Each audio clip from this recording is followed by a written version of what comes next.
lightly that the PCS is not a region to be slept on.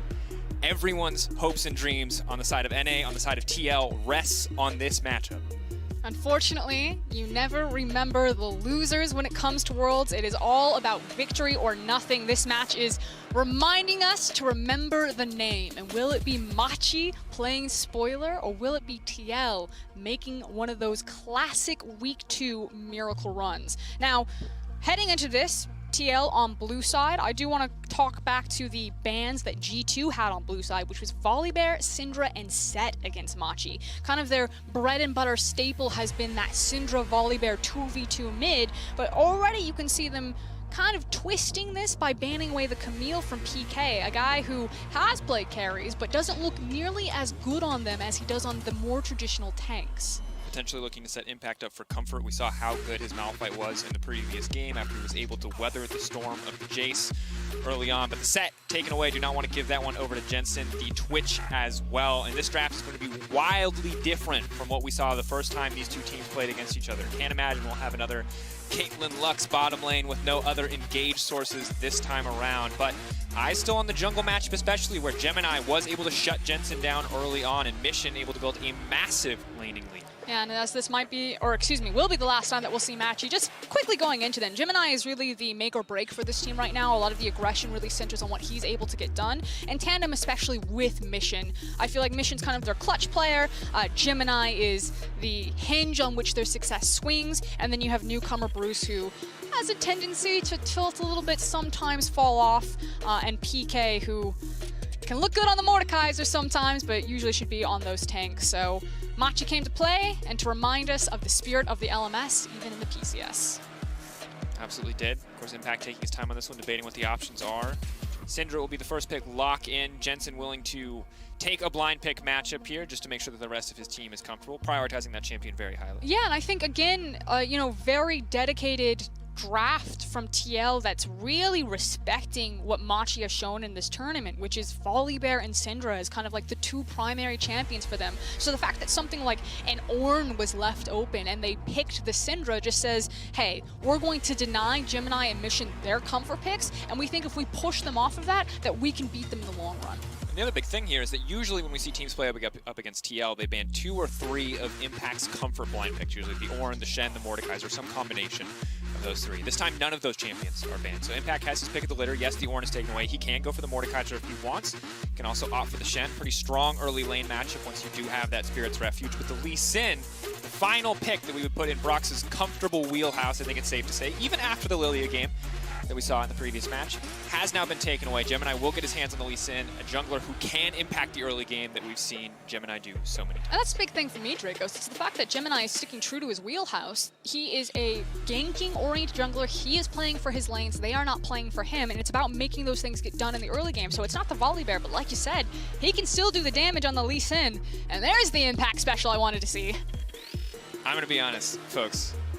If this is a Skarner lock-in, in an NA elimination match, I was going to say this is the biggest tragedy of all time that Flowers isn't up and casting this matchup. Luckily, they're not going to do him like dirty like that, and we don't have to either. It will be the Lilia now locked in for Broxa again. Very easy casted and lock-in on the other side, though. You have double AP jungle and mid lane with that Syndra and Lilia combo. It's going to be a casted in every single time from pro players. Even if they don't lock it in, they're definitely thinking about it. A lot of coaches would say no and take their foot off the gas on that one. So we'll keep our eyes on Mission in this one. Now, the previous time that these two teams played, Mission was wildly ahead in CS. That's probably going to be a different story this time around. We'll have to look more towards the mid and late game for this cast into Impact, unless there are any crazy early game shenanigans you heard from the Des as well. These early invades seem to be doing TL a lot of favors. And that should mean that Machi need to recognize this and pick a very powerful bot lane, because you know the invade is coming onto the Raptor camp, so you need to have some firepower to fight back or give your team some other option here, because right now, Gemini doesn't really have a lot to play around. He picked a really hard ganking jungler, and it's Shin into Ornn and Syndra into Gassadin. Like, he needs some kill pressure and some setup from his bot lane. Gonna be interesting to see what the final lock-in is here with the Ornn already selected, as well as the casting. It doesn't feel super great for the Jhin pick. but we could be in a situation where with the Tomcats taken off the table, if Ashe is not selected by Bruce, Tactical and Core JJ could instantly slam the Ashe Pantheon duo, which as we know is guaranteed lane pressure, guaranteed kill threat in the bottom lane, even if it isn't something that we immediately associate with that bot lane duo.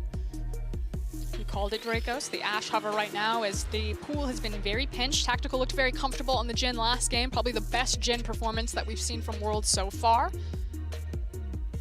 To repeat it here. Not quite as easy of a Jhin pick this time around, but of course with an Ornn on the enemy team, Lilia can mitigate or can start to deal with some of those beefier health bars. Still don't love Jhin here, but with the options remaining, it feels like just about all that's left. A little bit of debating, a little bit of smiling from Tactical. I like that you're seeing him happy though. This is a rookie on the world stage and probably one of the most stressful elimination situations possible, because not only do you have to win this game, you then have to hope and pray on circumstances beyond your control in the next game. So good to see that we're still seeing a bit of a smile, bit of a casual attitude as the Pantheon will be locked in, hoping to cheat a little bit of lane pressure there in the bottom lane, deny the Ashe a little early on. Yeah, and again, it's also separating that duo that you were just talking about, Dracos, the Pantheon Ashe that can be so oppressive, especially when you take into account their ultimates and how much chaos they can break open on a map. That's what I want to see. I want to see that Draven. Don't want that. Okay. All right, they're playing with their hearts. All right, it's going to be the Senna and Ashe trade, of course, very common in the patches leading up towards Worlds, both utility AD carries. Ashe normally expected to get the push early on. Normally we see Pantheon in lanes where you already have push, where you already have prio or kill threat, so not quite sure how this pairing will work, to be completely honest, but the Ashe Nautilus is something that we know a little bit more, and most certainly will be difficult to deal with, especially past the level 6 mark. And again, we need Bard. some sort of setup here for Gemini to play around. So yeah, it's not the Nautilus that Quella is going to end up taking, but Bard still can be quite aggressive into the lane, and more importantly, can unlock himself and try to play around that mid lane. I feel like if you're going to survive, Machi, eyes are still on Jensen, regardless of what the compositions are, because Gemini and Mission seem to be that tag team duo for Machi every single time. So regardless of it being Kassadin, Lee Sin, and I expect Gemini should mostly play around bot side, especially when he has set up at level 6 for them, I still want Jensen on best form to make sure that he's not caught out again, burning an early flash and falling down 50 CS. Should be impossible in this matchup, but... So you would think, but again, the stakes and the pressure are high. Machi playing for regional recognition, playing to prove themselves, but they will not find a slot in the knockout stage, excuse me. But on the opposite side, TL playing for the Miracle Run. You see final fist bumps here from the coaches as the players already loading onto the Rift. An early game is going to be a big deal. You can't really afford to fumble here. Team Liquid, we've talked a lot about damage types. They are heavily AP on the top side. It is not just mid, it is not just jungle, but Shen, especially up until that Titanic Hydra, will be doing a pretty good split between the two damage types. So for Ornn and for Kassadin, easy itemization. Yeah, and that's the concern here, is that if this game does go very late, itemization, I feel like, doesn't really favor TL here, as well as Pantheon tends to fall off the later the game goes. So there is a bit more pressure and a bit more of a ticking clock, not just in the Kassadin, but also in that Ornn itemization for TL to really get the ball rolling and start this game off on the right foot, because otherwise this one can be really hard to crack. Absolutely can. Inevitably, whenever we look at these games when you level 1s, it has been how TL has found so much success. Of course, this time on the blue side, can't go for the classic red side invade, enemy red buff invade. So they're going to have to mix things up a little bit. They will walk into the enemy team, but still confident to step forward. Core JJ leaping in. Big Pantheon level 1, Conqueror already proc. That's going to be first blood. TL fans love to see it. Have they lost a game yet when they started with a level 1 like this, Frosco? I don't think so. 100% when you go for the level 1 invade. And now the Senna is really making sense to me right there, as it's back-to-back snares into Core JJ picking up the first blood. Having that early CC, it feels like a very practice maneuver, very coached, very telegraphed and planned out of how powerful these champions can be in a level 1 invade situation. And massive start for TL. Taking time away from the enemy jungler, interrupting that pathing early on. Of course, Broxy gives up a bit of his own time as well, but Lilia going to clear through very rapidly, and this is perfect. It also gets better for TL fans. There's a ward, you can't really see it on your map right now because Gemini's covering it, that Impact walked into the jungle and placed on Gemini's red buff. So they have perfect information about where he's starting. So Jensen just needs to be a little bit cautious and a little bit careful that no shenanigans befall him with a level 2 gank, but you can see that Gemini going buff to buff, red to blue, while Broxa is looking for a full clear himself. Very early clear, prioritizing his smaller camps, Raptors and Krugs, as opposed to the buff, making sure that you can get them to spawn as quickly as possible. Broxa is going for a power power farm pathing with that start. And Core JJ is going for a certain lot, just trying to abuse the power of Pantheon here early on in the game as he walks in and says, no, you're not going to get that camp. I actually love this play from TL. They are putting Gemini so far behind, chasing him off of camps. And again, because Brox has started Raptor and Krug and is now on his red buff, those camps will be spawning very early. I just think that there's a world here where TL, if they play out this early game pretty passively and like no more kills or skirmishing, although as I say that, Core JJ's sprinting at Gemini, you could see like a 2-level, 3-level difference between the junglers Broxa and Gemini soon. Yeah, and luckily the balance team has already taken down Pantheon early game a little bit, but this is disgusting. They just killed Koala. Core JJ is level 2 and has a support item. He's 1v1 in Lee Sin's in the jungle. He's one-tapping bards. This man is a monster. He says, Broxa, you don't even have to worry about ganking. I'll gank, I'll support, I'll do it all. I'll get your jungle camps. Core JJ is a fiend early on. It is a disaster for Machi, and everything is going TL's way. I was talking to some of the PCS experts, and they were talking about how Machi in particular are a very emotional team, that they can be subject to tilt. So already facing G2 earlier with some of the mind games with Wonder hovering, and now this type of performance where you're just getting blitzed in your jungle, you could really start to see Machi fall apart at the seams as TL are just sprinting away with this game. Swifty Boost Pantheon now running out of base into the mid lane, ready to make a play as Gemini and PK team up just to get Gemini some farm back here. Impact sitting pretty comfortably in that lane, already an 11 CS advantage on the bottom side. It's getting even worse. Look at Core JJ. Machi. He's still level 2. He's just hunting for He doesn't Gemini. even have the level 3 ability that lets him get away with all this stuff. Oh no. Mission. It's time to run. He's going to choose who he dies to, and he's opted to die to Jensen and Broxa. That'll going to be the finisher there. And let's be honest, this game could have been close, it could have been tense, it could have been intense, and while certainly scaling is an avenue out for Machi at this point, right now, this is Team Liquid's game. They are in total control, and for Gemini, the man who has made so much happen in the early game is no longer an option. Yeah, this is big yikes. So what do Machi do to try to get back into this? Frankly, I don't know. I think that you need to clear out the vision of your jungle, maybe take some of your safe camps, but you're really waiting on Koala and Bruce to get access to their ultimates and then try to play setup around that. Whereas TL, I mean, Core JJ is just a machine right now walking around his jungle, or walking around, excuse me, Gemini's jungle and punishing. Broxa has gotten everything that he's wanted and more. Yeah. Very quickly snowballing ahead, 36-22. Again, just look at the CS numbers if you're not convinced by the lead. If the 2K gold lead at the top doesn't add up to you, it's only 3 kills and that doesn't seem like enough. Look at the CS and the story becomes very clear. So TL are actually holding this wave and skirmishing really intensely on Bruce and Koala. If Bruce and Koala tried to hard force this wave to crash and prevent the freeze, although as I say that, the minions will now focus fire on that single minion and should slow push away from TL towards Machi. There was an avenue where Broxa, after his Krug camp, could have ganked Bruce and Koala and tried to punish them. And I think that's what TL were actually trying to set up before the wave pushed away from them, is you know, getting Bruce and Koala to really commit to them and to continue this snowball. But for now, with the priority that Broxa has bot side, he can start to peek into Gemini's jungle and wants to cover his bot lane. As there they go again, holding hands. Big level advantage here. Have to be a little bit careful though, as Tactical is very much out of mana. Has the biscuits, of course, to bring some of that back, but can't really afford to overextend entirely here. Mission gonna leap out of that one. Looks like he's probably already used the ulti a few times. That's why he's not comfortable using the stacks there, but it looks like they'll finally fade away, and he can ult out to safety on that one.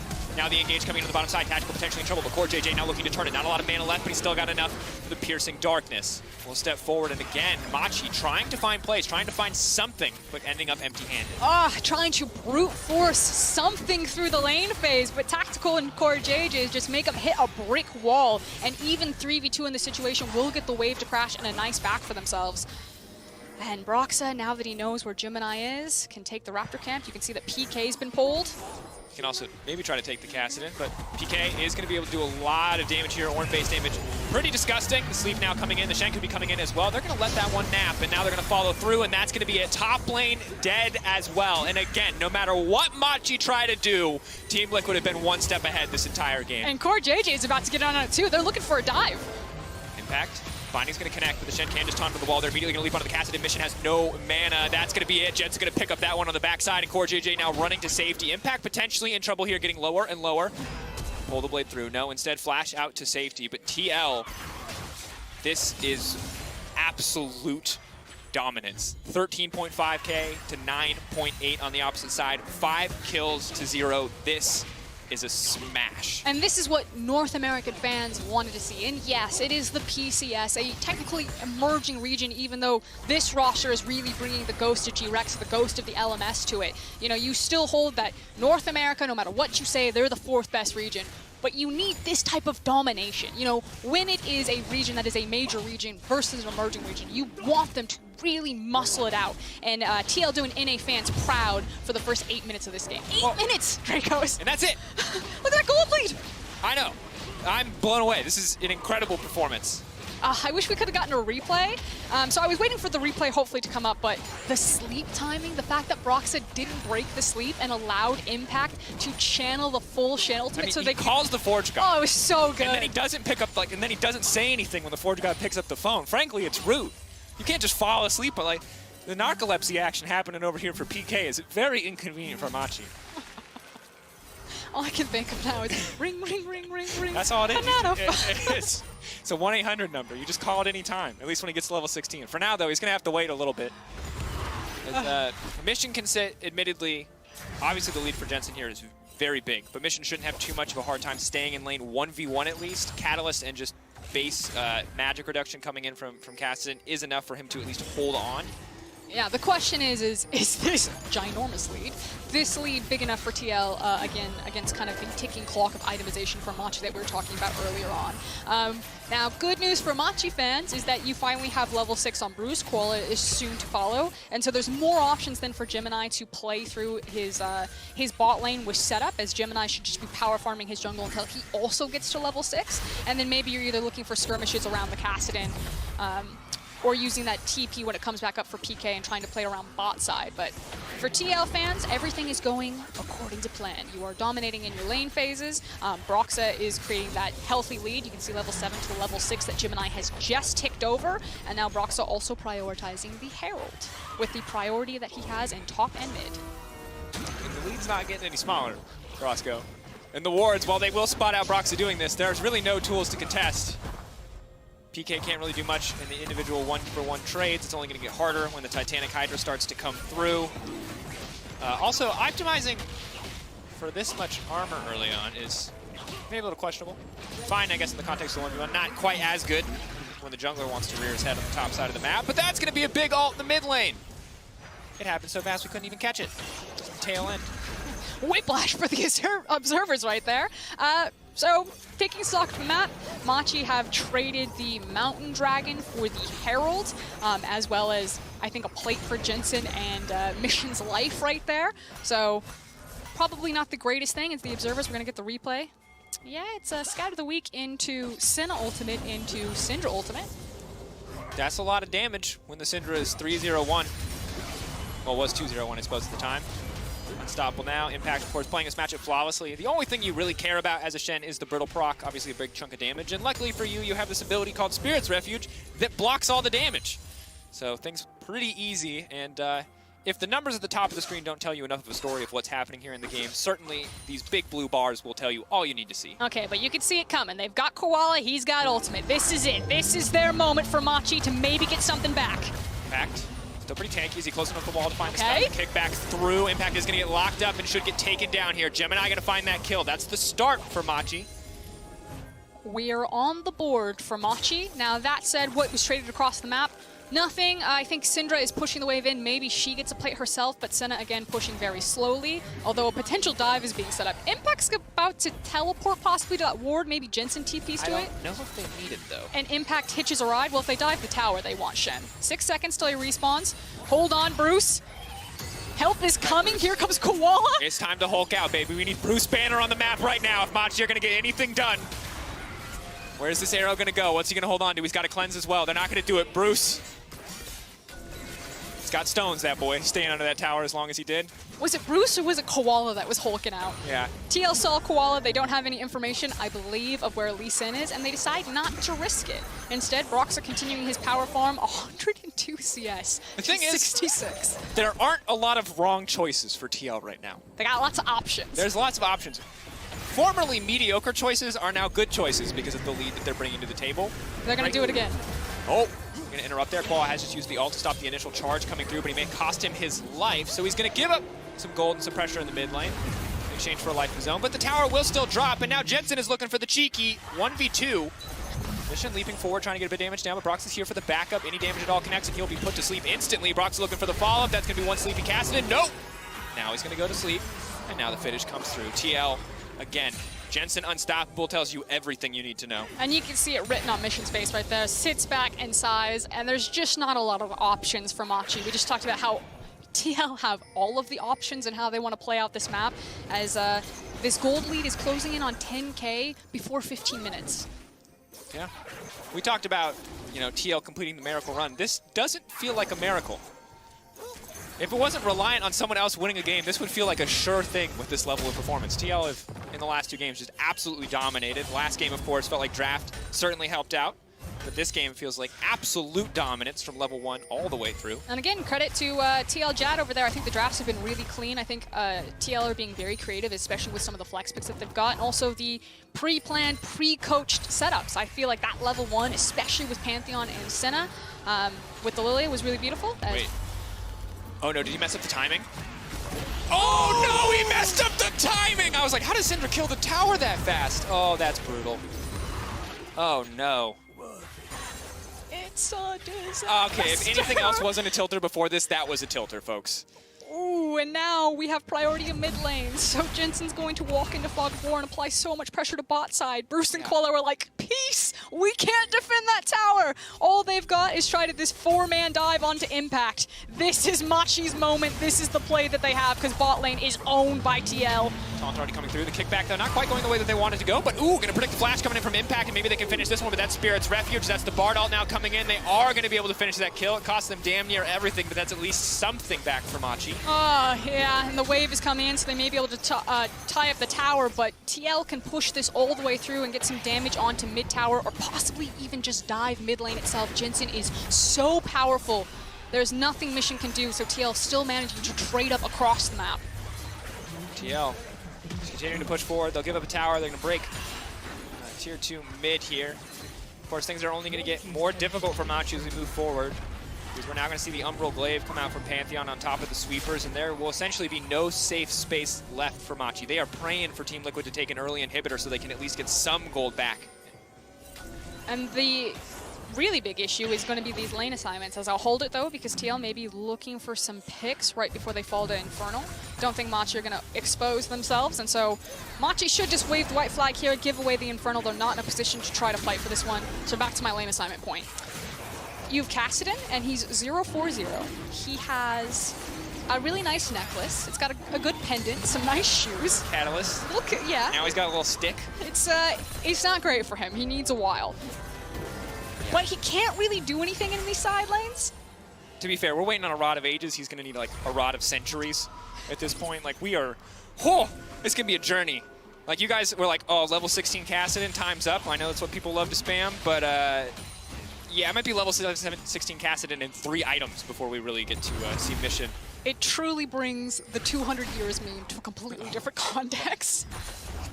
And it's brutal. And the thing is like, Cassidy, we kind of, you know, this is a champion that we expect to fall behind early. If he doesn't, we usually view it as a sign that the game is pretty much over. And in this game, not only did he fall behind early, but he has just been blown off the map. 0-4-0, 55 CS difference, and honestly, at this point, Jensen is spending more time in the jungle taking that blue buff than he is in a lane. Jensen took it very personally what Mission did to him in the first game, it seems. Now, Herald is going to be the play for TL, which means that Impact again is the one-man army against what Machi can do cross-map. I think Jensen suspects it, so he walks off of tower, doesn't continue to push the wave, and instead falls back into Krug camp. So that's 6 cents from Jensen, realizing that he was the only target that Machi have available to them. It's still very difficult to pick off a man like Impact without a ton of follow-up. You really need to focus your attention somewhere else, but with Edge of Night already present alongside a Banshee's Veil, the long-range Bard or Ashe ultimates are less and less viable. You'd have to sync them. Again, that Spider Sense from TL, or excuse me, Impact. He's shadowing underneath his bot lane. Because again, what Machi are hunting for is, yeah, you have the Edge of Night, but you're looking for Bard ultimate into Ashe Arrow. But it's just a really hard puzzle for Machi to solve. I don't want to just condemn a team to death, but this is This one's gonna be tough. Most certainly is. Team Liquid giving no reprieve, no quarter to the opposite side. Machi holding on as much as they can, but at this point it's about finding big man advantages in fights that honestly, they have both TPs up, but they don't really have more tools to do so, given the global nature of the Senna, the semi-global of the Pantheon, the global of the Shen, TPs mashed on the opposite side. And that's the thing, it's also the fact that Mission and Ornn are gonna push like pretty slowly in these side lanes. But also if you do play the side lanes, all those globals that you just talked about. That's going to be the lockup. That's going to be the follow-up CC. Big ulti to finish. Tactical going to find one. They're going to look to make it two as the scatter of the week goes across the backside. Bruce is next. Core JJ out for blood and PK now running for the hills. Brox off to the side. 1v1ing the Cassidon. Not a good sign for Machi. TL taking their time with this one, but it's feeling like a done deal. Yep, Impact also holding the tower aggro right there. Unfortunately, the wave isn't big enough for them, so TL. Oh no. Herald into top inhib. You got it that one. This time the timing is right, however, but still, without anyone there to hit the backside of that Herald, it's going to be tough. Also, meanwhile, mid lane, that tower is also falling down. The thing is that TL have snowballed this game so incredibly out of control. That's an 11k gold lead before 20 minutes. That the Baron hasn't spawned yet. Is this the most one-sided game of group stage? Well, what Suning did to TL was exceptionally one-sided.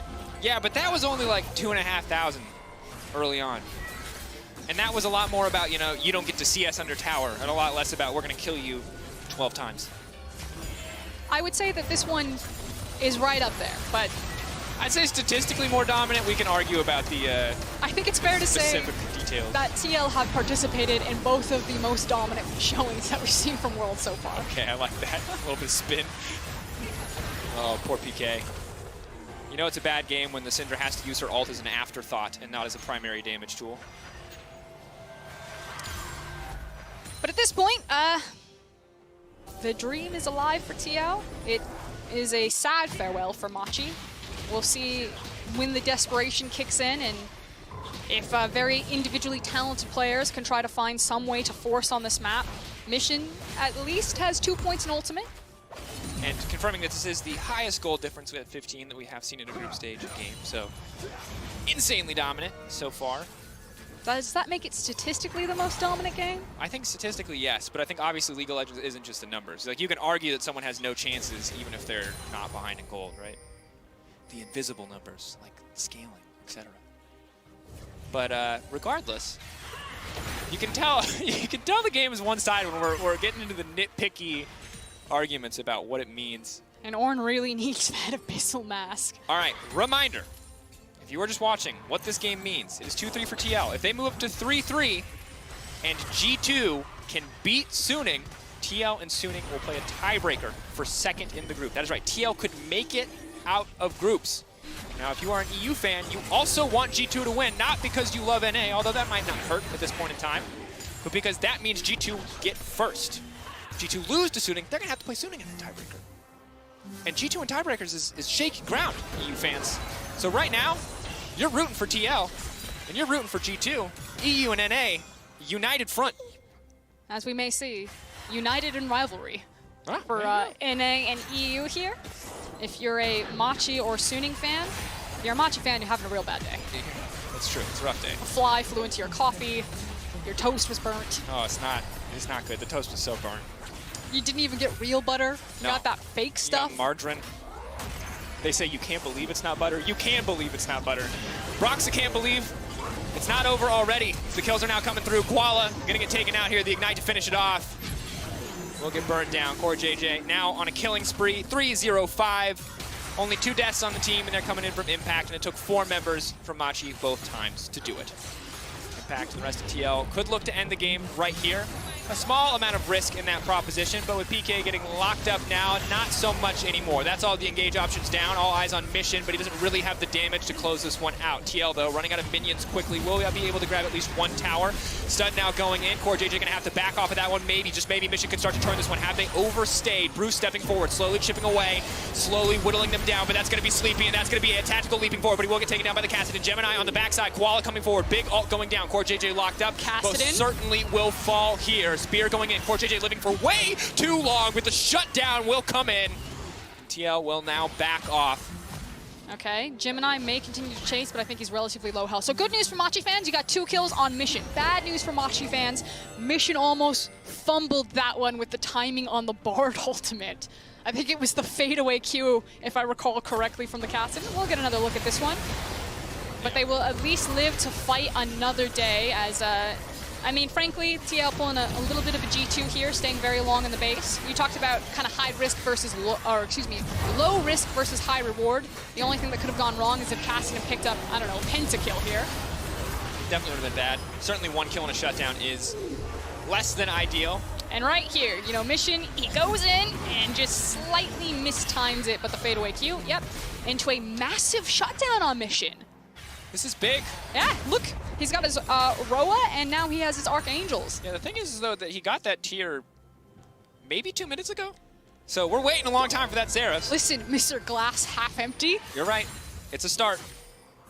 Definitely TL a little overconfident on that play, looking to end it quickly. Still very much in control of this game. And you look at the goal, it tells you the whole story. It's 10K in their favor, especially now that we're seeing the Locket come out as well from Impact's second item. A little bit early normally to see this one, but any damage mitigation at all severely lowers Machi's kill threat, as they just going to take a lot more resources to finish anyone off at this point in the game. Yeah, and at this point it looks like TL are done playing with their food. They're instead trying to set up around the Baron. They may need to reset and get some more control wards. They still do have 2 sitting on their inventory, but naturally they're trying to find a pick, preferably on Gemini, as Impact is taking care of the bot wave. He wants to walk that one all the way in and then see who responds to him, as TL now turn on the Baron. Wall coming in, they can try to check this one. We've seen steals this tournament, no doubt.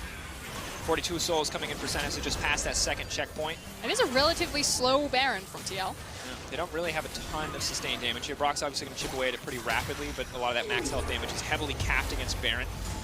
Ult coming out, though, is going to make things difficult. Will force TL away, but will not set them up to steal. And meanwhile, on the bottom side of the map, Impact just continues to push forward. Yep. TL playing this one very patiently. You can see the backs now coming in. It's response from Machi because someone has to pick up these waves. You do have teleport available for PK and Mission, so they need to be the ones to grab hold of it, which just means that TL right back on the Baron. They have Senna, so all of that health that they lost initially trying to do the Baron has virtually been repaired, and now they're pulling Impact in. Should be pretty easy to finish off. TP coming in. This will be the last stand for Machi. They're running forward. Mission, though, just getting chunked out before the fight even starts. The arrow is there. 3K getting lower. Team Liquid, though, holding. They know they can't pull the trigger. They know they can't burst this one. If they just walk away, there's no chance for Machi to get it. Especially with Syndra's not in the pit. If Jensen was in the pit, maybe TL could look to burst it because Syndra's damage would be so hard to outdo here. They're holding it low. They have Cassidy. I don't know how many stacks he has on that TP, but they could potentially look to take this one away. Look at the base. One Nexus tower is very heavily damaged as Core JJ. Leaping forward, the stun is going to catch him out. Bruce is going to flash over the wall. They're buying a bit more space. With the Baron off the table, TL are still very far ahead in terms of these fights. Leaps out, pressure in the mid lane. Creeps collapsing. TL can turn right back to the Baron. They can take the Cloud. They can take whatever they want on the back of this one. And Machi actually managed to survive here. Stalling out the Baron. They didn't lose a Nexus tower. So good wave management from them, and they also got the TP off of Impact as well as the Stand United. So it's not like TL can run back that same formation again. They do have TP on Jensen, so maybe they try it with their mid laner, but very well done from Machi to buy themselves a little bit more time. You can see Mission on your screen right now, level 15. I don't know if level 16 will really be the difference maker here because he's still very far behind in itemization, does have access to the stopwatch, however. But Machi know that they have one more team fight left in them to try to find a win in this game. Yeah, but definitely Team Liquid are probably aware that they need to respect the Cassidy flanks at least, because while many of their members are very strong, Edge of Night is probably not going to be enough to keep Tactical alive. So Core JJ may need to be a little bit more careful, making sure that at least someone is there to peel for his AD carry. Regardless, this stage of the game, Machi doing what they can to hold on, and it's not over until the Nexus falls. So TL just composing themselves, knowing that time is still relatively on their side. The Cassidy not quite the big threat yet. The arrow's going to come in, will miss, as well as the all fancy feet from Jensen. Can't dodge it all, however, as PK is now looking for the follow-up, but they're not going to fully commit here. They do not want to overstay their welcome, overcommit their hand. Being very respectful that they didn't have full information about where Tactical and Broxah were. Obviously, Tactical and Broxah were underneath shadowing. Now that they have inside track on this bottom inhib, TL, take 3 ultimates, Bard, Ornn, and Ashe ultimate, and then walk bottom. Kick back, Jensen in the middle of the team. Maybe they get the follow, but they don't really have the damage quite yet. Koala gonna get one tap, but not quite. The shutdown now onto Jensen, that's big. Koala dying to creeps though. Bruce taken out as well. Broxa just sweeping through the entire team. He's just too fast to be dodged out on. They're gonna close that up pretty easy. Cassidy on the flank, maybe wanting to get something done. There's so many low health bars. Mission. On a mission. Trying to find the flank, but it's looking like it might already be over. CoreJJ ready to instantly stun the second Cassidy leaps forward. You also have the Stand United about to come up on Impact, and if they're not keeping perfect information about that cooldown, Mission might not even try to risk this. And because it's Cassidy, it's not like he can clear out or contest these waves. TL can just force the game down. There's not much Mission can do. This flash taunt connects perfectly for Impact. That should be the game, but TL still want to grab a few more kills just to make it a little bit sweeter as they have to wait out in the next game, but that's going to do it. TL, an unbelievable victory against Suning, and now a commanding win against Machi. TL will take their time here, knowing that the miracle run is alive, that the tiebreaker could secure them away out of groups, and now TL, the biggest G2 fans in the world, as they pray for an EU win.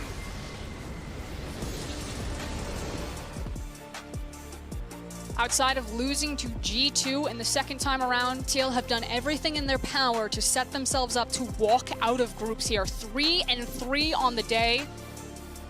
They showed up when it counted in those high must-win pressure situations, and probably their most dominant look of the tournament so far.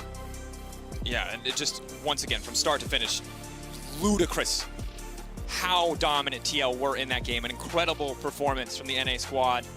You know, really showing us the same level of strengths that they showed against the emerging regions in play-ins. Now bringing it to bear here against Machi was a thing of beauty to watch. That said, they now have to have the most miserable 30 to 45 to 60 minutes of their life as they watch Suning and G2 playing, knowing that if Suning win, that is it for them, that their tournament is over, that they will go home empty-handed, but also knowing that if G2 win, that they will get their shot to make it out of groups. But they've got a hungry G2 on their side, because if